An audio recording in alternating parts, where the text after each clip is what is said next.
বাংলাদেশের দিকে ধেয়ে আসছে নতুন বৃষ্টিবলয়। আগামী 12 অথবা 13 মে দেশের উত্তরাঞ্চল দিয়ে এটি বাংলাদেশে প্রবেশ করতে পারে বলে জানিয়েছে আবহাওয়া পর্যবেক্ষক দল বিডব্লিউওটি। সংস্থাটি বলেছে, এই বৃষ্টিবলয়ের প্রভাবে আগামী কয়েকদিন দেশের বিভিন্ন অঞ্চলে দফায় দফায় বজ্রবৃষ্টি হতে পারে। বিশেষ করে উত্তর ও উত্তর পূর্বাঞ্চলে বজ্রপাতের ঝুঁকি বাড়তে পারে বলে আশঙ্কা করা হচ্ছে।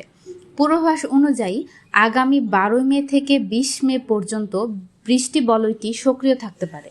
তবে টানা বৃষ্টির পরিবর্তে বিরতি দিয়ে দেশের বিভিন্ন অঞ্চলে পর্যায়ক্রমে এর প্রভাব দেখা যেতে পারে। সবচেয়ে বেশি প্রভাব পড়তে পারে রংপুর, ময়মনসিংহ ও সিলেট বিভাগের বিভিন্ন এলাকায়। এসব অঞ্চলে মাঝারি থেকে ভারী বৃষ্টির পাশাপাশি তীব্র বজ্রপাতের সম্ভাবনার কথাও জানিয়েছে সংস্থাটি। এছাড়া রাজশাহী, ঢাকা ও চট্টগ্রাম বিভাগের কিছু এলাকায় মাঝে মধ্যে বৃষ্টি হতে পারে। তবে এসব অঞ্চলে দীর্ঘস্থায়ী বা অতি ভারী বৃষ্টি হওয়ার সম্ভাবনা তুলনামূলক কম।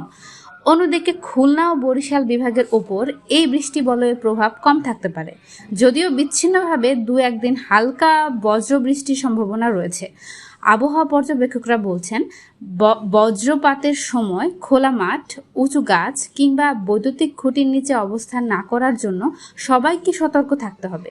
বিশেষ করে কৃষক, জেলে ও বাইরে কর্মরত মানুষদের বাড়তি সতর্কতা অবলম্বনের পরামর্শ দেওয়া হয়েছে। এদিকে হঠাৎ আবহাওয়ার পরিবর্তনে নদীপথে চলাচলকারী নৌযানগুলোকে সতর্ক থাকার নির্দেশনাও দেওয়া যেতে পারে বলে জানা গেছে। আতিয়া ইবনাত রিফা, ঢাকা চ্যাট।